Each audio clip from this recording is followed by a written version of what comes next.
J'étudie beaucoup les Yoga Sutras. Donc, il y a un texte qui a été écrit il y a 2000 ans par un certain Patanjali.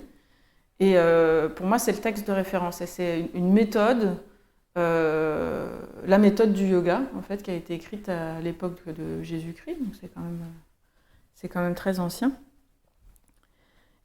Et le livre 2 s'adresse aux gens qui ont l'esprit, qui n'arrivent pas à se poser et qui n'arrivent pas dans la vie à se sentir acteurs, quoi, en gros. Le premier livre, ça s'adresse aux gens qui sont déjà bien dans leurs souliers. Le deuxième livre, il donne les outils pour pouvoir être bien dans ses souliers, en gros. Et parmi ces outils, les principaux, c'est les 8 branches du yoga.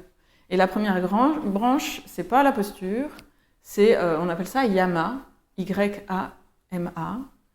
Et Yama, c'est mon intelligence relationnelle. Comment je suis avec les autres, comment je me comporte avec les autres.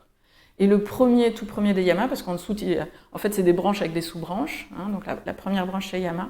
Et dans la sous-branche des yamas, il y a celle qui était l'œuvre de Gandhi, si on veut citer quelqu'un de très connu. C'était Ahimsa, la non-violence. Voilà. Et donc, c'est des Ahimsa, A-H-I-M-S-A. Ahimsa. C'est la non-violence. C'est la non-violence, ouais. Et je vous en reparlerai en juin, donc on ne va pas forcément trop aller là-dessus, mais c'est pour vous montrer où se situe la posture, puisque c'est notre sujet aujourd'hui. Donc d'abord, c'est ma relation aux autres, Yama. Ensuite, c'est ma relation à moi-même, Niyama, N-I-Y-A-M-A. Et dans ma relation à moi-même, il va y avoir ma capacité à vivre le contentement, ma capacité à étudier, à être propre, hein, pureté mentale et physique. Mais on en reparlera. C'est intéressant de se rendre compte que le yoga, d'abord, c'est ça. C'est pas ce qu'on pratique quand on vient en salle. Hein. Enfin, si, on se dit bonjour, on est sympa les uns avec les autres.